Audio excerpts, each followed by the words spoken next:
voisin à côté de moi ne voit pas. Ce que j'entends, lui n'entend pas. Ce que je ressens, lui ne ressent pas. C'est la frontière qu'il y a entre les deux mondes. Le monde du visible et le monde de l'invisible. Dans le monde du visible, quelles sont les règles pour la réussite? Être d'une grande famille, être beau, être attirant physiquement, avoir un bon travail et gagner beaucoup d'argent. Si j'ai tout ça, je suis l'homme le plus heureux au monde. J'ai réussi. Ça, c'est les règles de ce dunya. Personne ne dira le contraire, quel que soit le continent. Les règles du akhirat, tout ce qu'on a cité, les 5 là, ça n'a strictement aucune importance. Que vous soyez blanc, que vous soyez noir, que vous soyez jaune, que vous soyez rouge, les anges, de toute façon, ils ne distinguent pas les couleurs des gens. Ça ne les importe pas. Que vous appelez Amada, que vous appelez Muhammada, que vous appelez Mullah, que je dis mon nom de famille pour ne pas prendre d'autres noms, quel que soit votre nom, quelle que soit la place que vous ayez dans la société, que je sois médecin, que je sois architecte, que je sois, je ne sais pas moi, que je sois le maire d'une ville, que je sois au chômage, quelles que soient les conditions, les anges ne me regardent pas. Les anges ne me demandent pas mon bac, ils ne me demandent pas mon diplôme, ils ne me demandent pas mon compte en banque, ils ne me demandent pas ma carte de crédit, si j'ai American Express, si j'ai Gold, si je ne sais quoi, ça ne les intéresse pas. À la première question des anges, je ne donne pas Mastercard. À la deuxième question, je ne donne pas American Express, là, wallah. Les anges, ils sont là pour une chose, ils n'ont pas de temps à perdre. Ils ont des centaines, des milliers de gens qui meurent tous les jours, ils ont des interrogatoires à faire. Donc vous êtes là, ils font leur travail, puis ils s'en vont. Les anges, ils regardent une chose, votre iman, et ils regardent vos actions. Qu'est-ce que vous avez amené avec vous? C'est pour ça que dans certaines sources, il est dit que lorsque le défunt quitte la maison ou quitte la mosquée, c'est-à-dire l'endroit où on était posé, lorsqu'on l'emmène vers l'endroit où il va être enterré, c'est-à-dire dans ce convoi mortuaire, il y a des gens qui nous portent, mais il y a également des malaïkas qui marchent auprès de ce convoi mortuaire.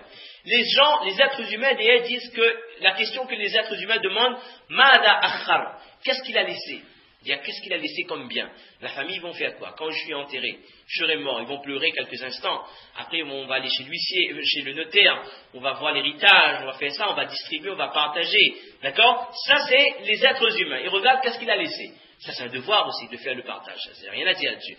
Mais l'homme, il regarde qu'est-ce que l'autre homme a laissé pour que je le prends. Les anges, ils ne demandent pas tout ça. Les anges, ça ne nous intéresse pas que vous habitiez dans un HLM, dans un F1, dans un studio, ou que vous habitiez dans un F10 à la Bretagne, ou Belle-Pierre, ou Saint-Géléo. Ça ne nous intéresse pas, ça. Les anges, ils demandent, Mada qaddam. Qu'est-ce qu'il a apporté avec lui dans la tombe? Il y a un hadith qui dit que lorsque le musulman, il se dirige vers sa tombe, il y a 3 choses qui l'accompagnent. Il y a sa famille, il y a ses biens, et il y a ses actions. Lorsqu'il est posé dans sa tombe, et que le corps a été enterré, et que les gens se sont éloignés, et que le défunt entend les derniers pas, j'entends les derniers pas sur le sol qui sont en train de s'éloigner, là, qu'est-ce qui reste? Ma famille est partie, mes biens ils sont partis depuis longtemps déjà, la seule chose qui reste c'est quoi? C'est mes actions. La seule chose qui reste dans ma tombe, ce sont les a'mal. Mais les actions, c'est quoi? C'est les bonnes et les mauvaises. Là, quand il n'y a plus personne, là, les anges, ils viennent et ils commencent le travail. Ils vont analyser mon iman et ils vont analyser mes bonnes actions.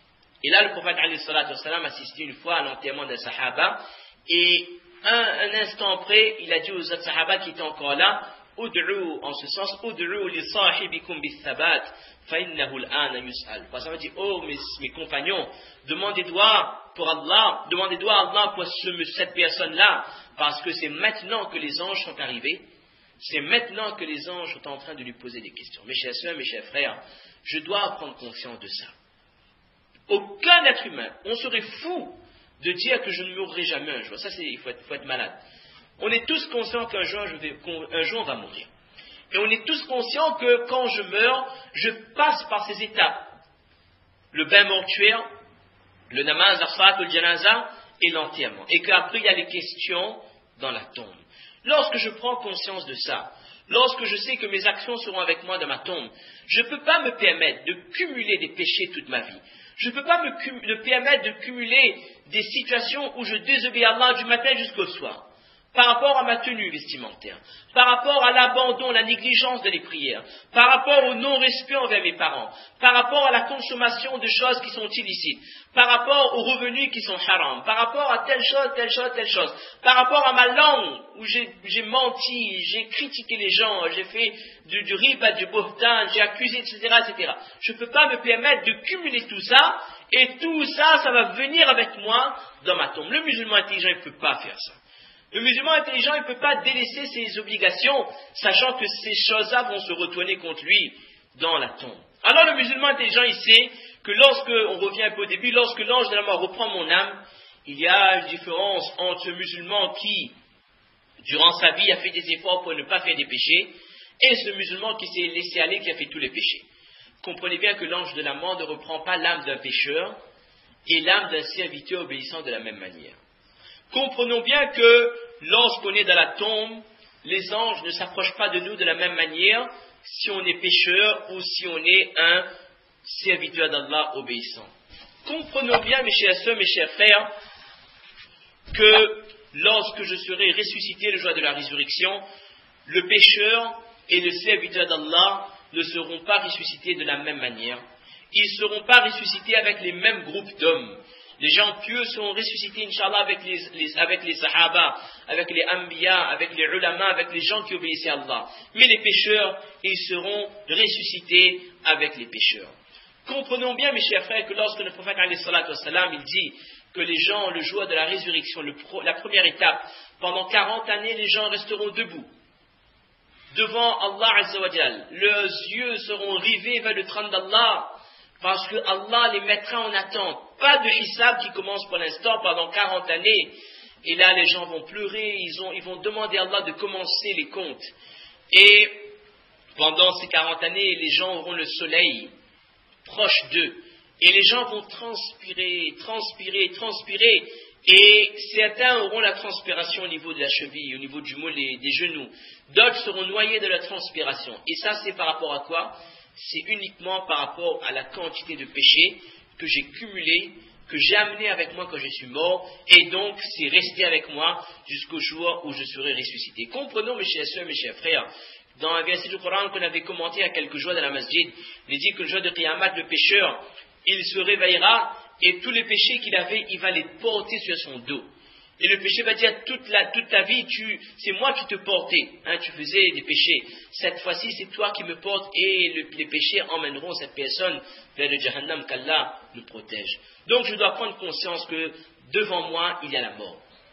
Et après la mort, les étapes sont de plus en plus délicates, et si la première étape se passe bien, tout se passe bien.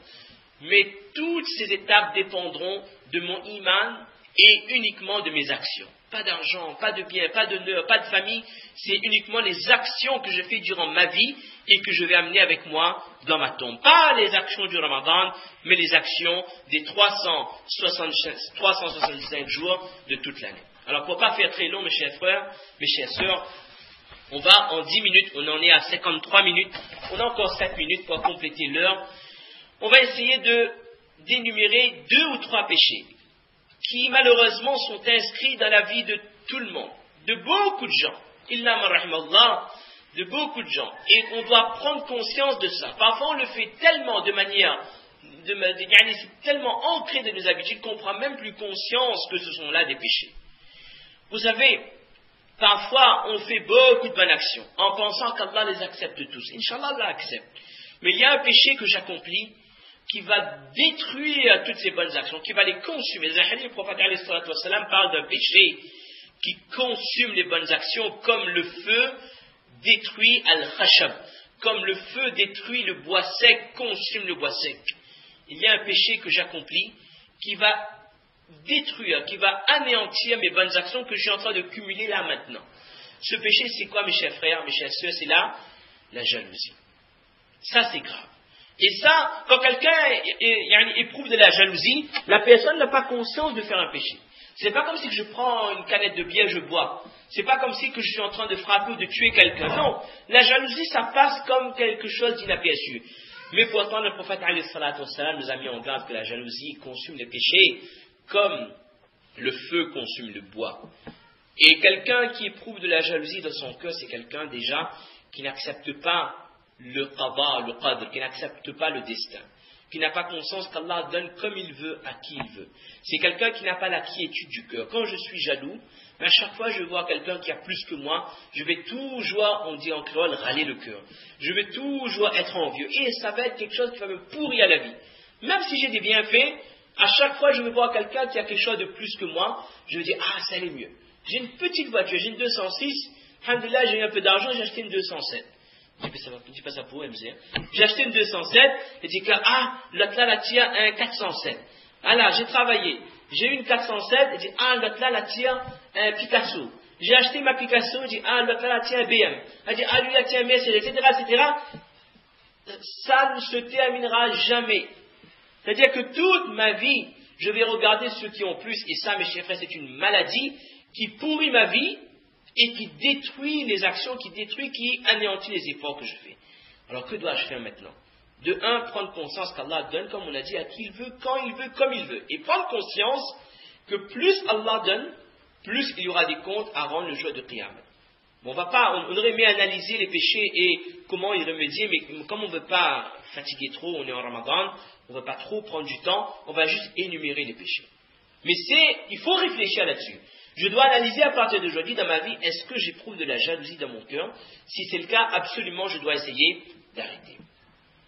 Un autre péché qui passe inaperçu, imaginez, je fais beaucoup de bonnes actions, mais à cause d'un péché, je fais beaucoup de doigts dans le mois de Ramadan, dans toutes les périodes de l'année, à cause d'un péché, aucun de mes doigts n'est accepté. C'est quoi?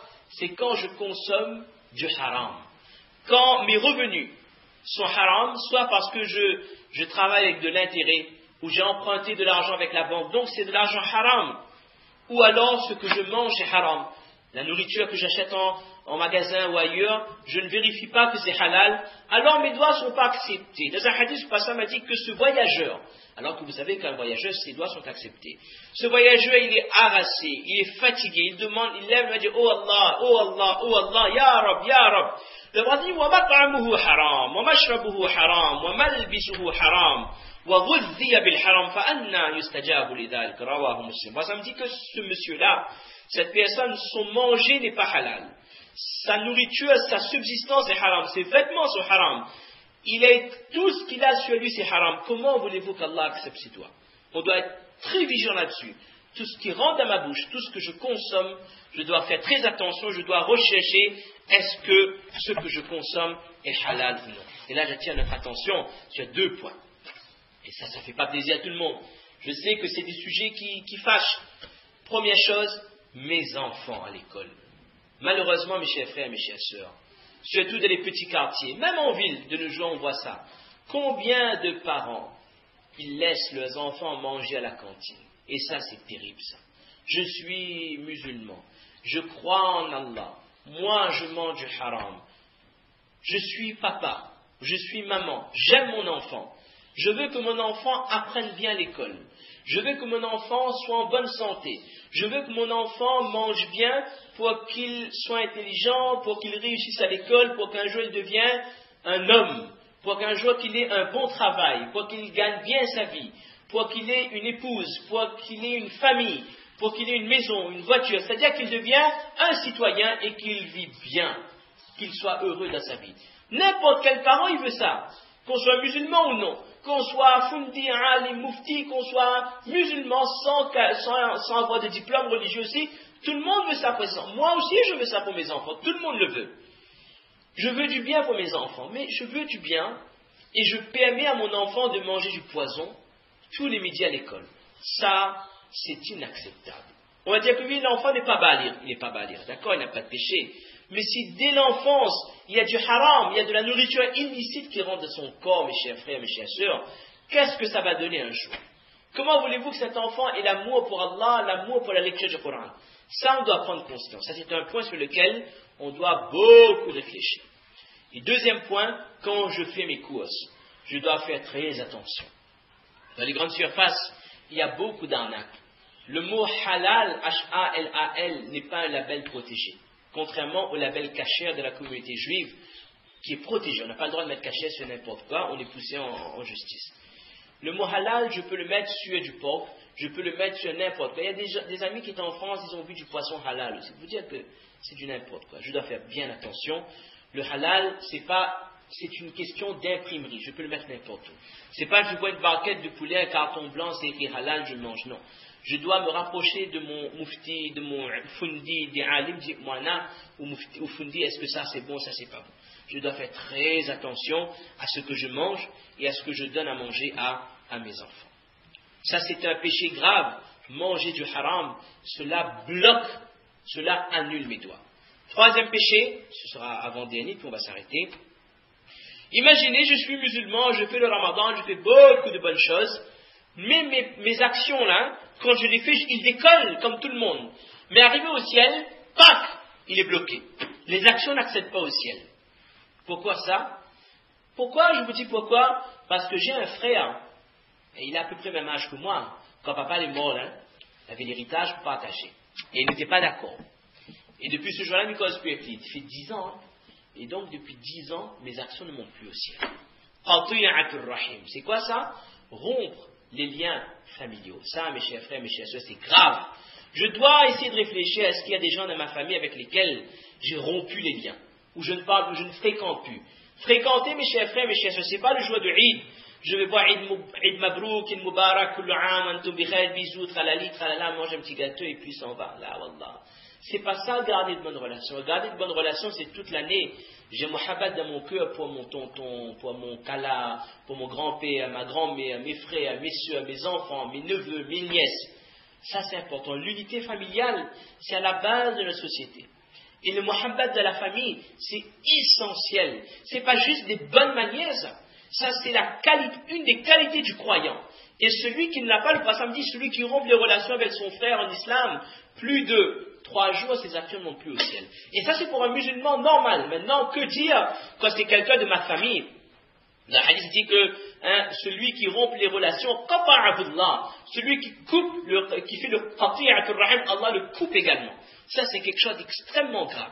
Là, je suis en train de me démener pour faire de bonnes actions. Je passe des nuits de tahajjud, de tarawih.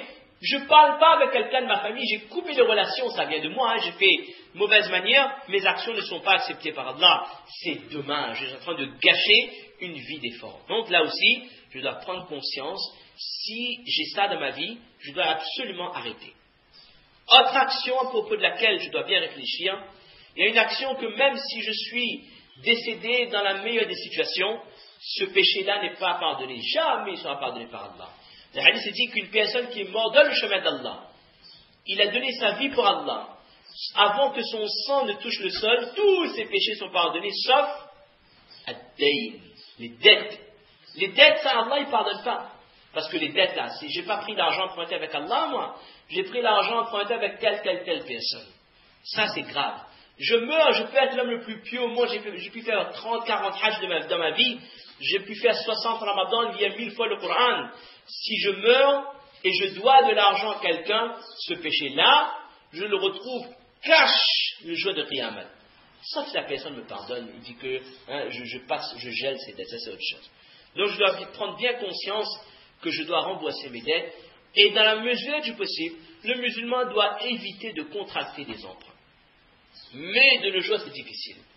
Parce que nous vivons dans une société de consommation. Là, je quitte Centre-Ville Saint-Denis, je viens à Saint-Clotilde, j'ai dû voir 15 ou 20 panneaux publicitaires qui m'incitent à acheter telle voiture, qui m'incitent à investir dans tel projet immobilier, qui m'incitent à acheter tel café, tel pied de chaussettes, tel manque de je ne sais quoi. C'est-à-dire que la société nous pousse à consommer. Et la société ne pousse pas que les riches à consommer. Il pousse tout le monde à consommer. Tu as de l'argent, achète. Tu n'as pas d'argent, no problème. Je te donne crédit, tu payes en 4 fois, en 5 fois, en 6 fois. Tu as besoin d'une maison, tu n'as pas d'argent, pas de problème. Tu payes en 20 ans. Et après tu es propriétaire. Tu veux une voiture? Prends une voiture neuve. Tu n'as pas les moyens, tu as quoi? Tu gagnes 1500 € par mois, tu gagnes le SMIC, c'est pas suffisant pour acheter une voiture neuve, il n'y a pas de problème. Tu fais un crédit, tu payes en 5 ans. Mes chers frères, ça c'est le gros danger. Quand je vais contracter des dettes, premièrement, je vais entrer dans l'intérêt. Ça c'est haram, nihaiyan, sans le moindre doute. Même si j'emprunte de l'argent avec quelqu'un, il faut éviter. La solution, c'est quoi? C'est vivre selon ses moyens.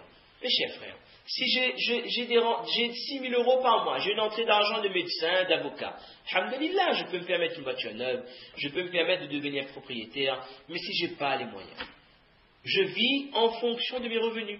Et là, il n'y a pas de souci, je ne vais pas cumuler des dettes. Là, j'ai des dettes, demain je meurs. Qu'est-ce qui se passe? Qui connaît que j'ai des dettes? Qui va les rembourser?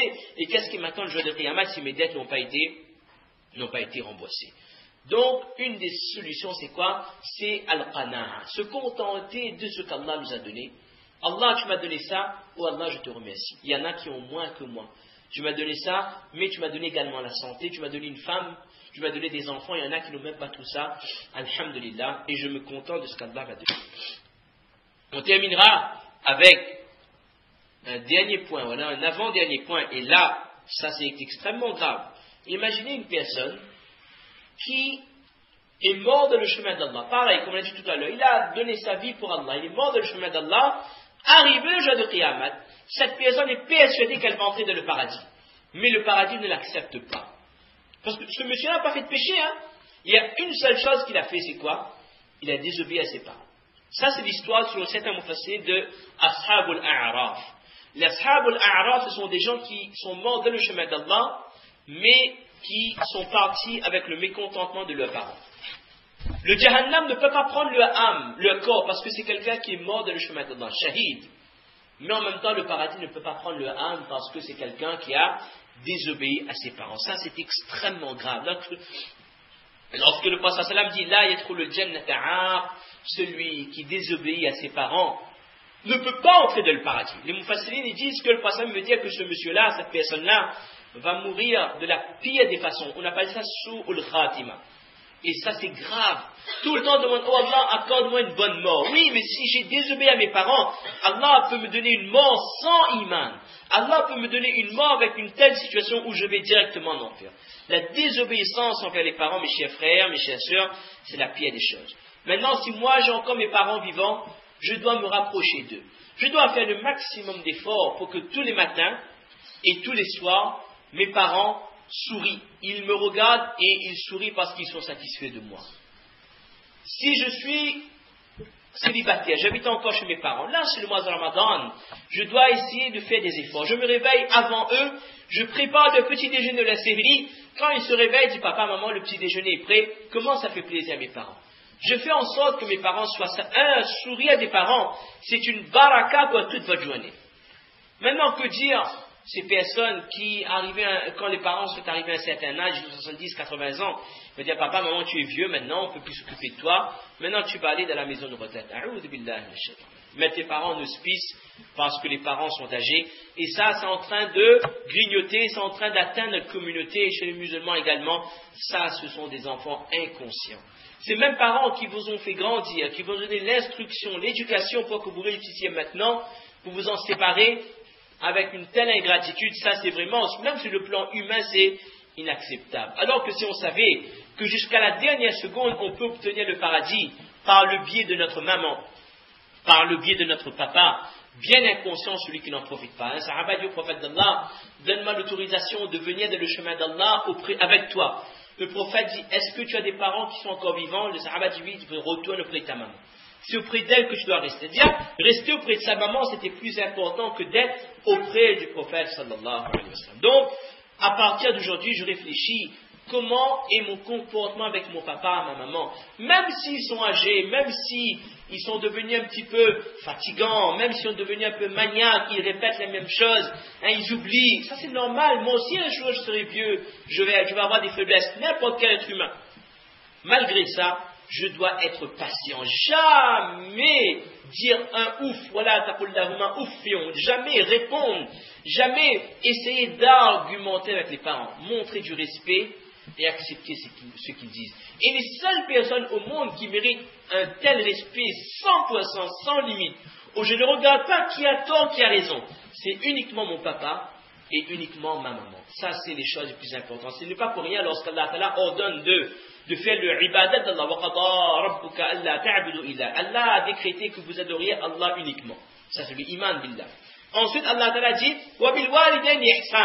immédiatement après le droit d'Allah de le Coran, qu'est-ce qui vient à plusieurs reprises?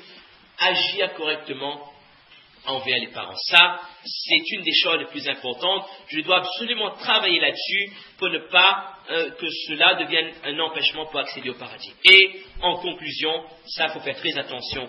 Il y a un hadith dans lequel le prophète dit que le jour de Qiyamah, il y a une personne qui se présentera devant le tribunal d'Allah subhanahu wa ta'ala, bi salatihi, wa siyamihi, wa zakatihi. Il viendra avec ses zakats, ses rosas, ses actions, beaucoup de bonnes actions.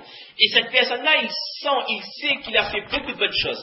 Il est persuadé qu'il va entrer dans le paradis. Mais il y a un problème. وَقَدْ شَتَمَ هَذَا وَقَذَفَ هَذَا وَأَكَلَ مَالِ هَذَا وَضَرَبَ هَذَا. Le problème, c'est que sur ce monde, cette personne était injuste. Il avait insulté telle personne une fois. Il avait accusé quelqu'un de telle chose. Il avait abusé des biens d'une personne. Il avait frappé quelqu'un, etc., etc. On appelle ça le hadith al-muflis. Le muflis, c'est quoi? C'est celui qui a de l'argent, mais qui tout d'un coup se retrouve ruiné. Et le prophète m'a dit que cette personne-là, le jour de Qiyamah, toutes les personnes à qui il a fait du tort, ces gens-là vont venir, mais avec contentement, là ils vont essayer de rattraper tout ce qu'ils peuvent rattraper de cette personne. Le hadith, il est dit que lorsque le verset du Coran a été révélé, Az-Zubayr dit, ô prophète d'Allah, est-ce que tous les litiges qu'il y a eu dans le dunya entre nous, est-ce que tout ça sera, on les verra le jour de Qiyam? Le prophète dit, Na'am, la yukarriranna alaykum hatta tu'addu ila kulli di haqqin haqqa. Toutes les injustices qu'il y a eu de ce monde, ces injustices-là seront revécues le jour de Qiyamah jusqu'à ce que chacun ait récupéré ses droits. Et là, je vais dire, Wallahi, innal amr la shadid, au prophète d'Allah, ça va être dur. Donc, mes chers frères, ce musulman qui a fait de bonnes actions, mais qui a mal agi envers son prochain, qui a fait du tort à son prochain et qui n'a pas demandé pardon.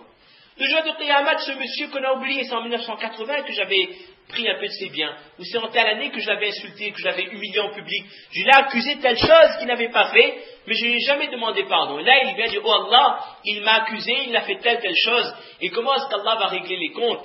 Allah va dire à cette personne, prends ce qu'il te doit, dans ses bonnes actions.